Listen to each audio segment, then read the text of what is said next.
शिवरायांच्या राज्याभिषेक सोहळ्याचा हा फोटो तुम्ही महाराष्ट्रातील प्रत्येक घरात पाहिलाच असेल आणि या फोटोमध्ये जो इंग्रज अधिकारी मुजरा करत आहे तो आहे इंग्लंडचा हेनरी ऑक्सिडेन। तर हा एकमेव असा इंग्रज अधिकारी होता जो महाराजांच्या राज्याभिषेक सोहळ्याला उपस्थित होता आणि त्याने या राज्याभिषेक सोहळ्याचे संपूर्ण वर्णन त्याच्या डायरीमध्ये केलेलं आहे। हेनरीने पुढे शिवाजी महाराजांबद्दल लिहिलं आहे, जी महाराजांबद्दलची सर्वात महत्त्वपूर्ण नोंद आहे। तो असा म्हणतो की शिवाजी 47 वर्षाचा देखणा होता।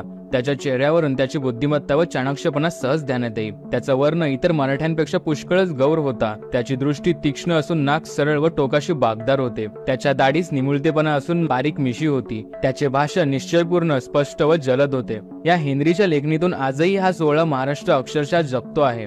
350 वर्षापूर्वी आपलं स्वतःचं हक्काचं राज्य उभं राहताना प्रत्येक जण आनंदाने राहून निघाला होता। आपण कमनशिबी, आपल्या वाटेला तो सोहळा अनुभवण्याचा योग आला नाही, पण या सोहळ्याची भव्यता आपल्या समोर लिखाणातून का होईना उभी करण्याचं फार मोठं काम केलं आहे ते एका परकीय व्यक्तीने।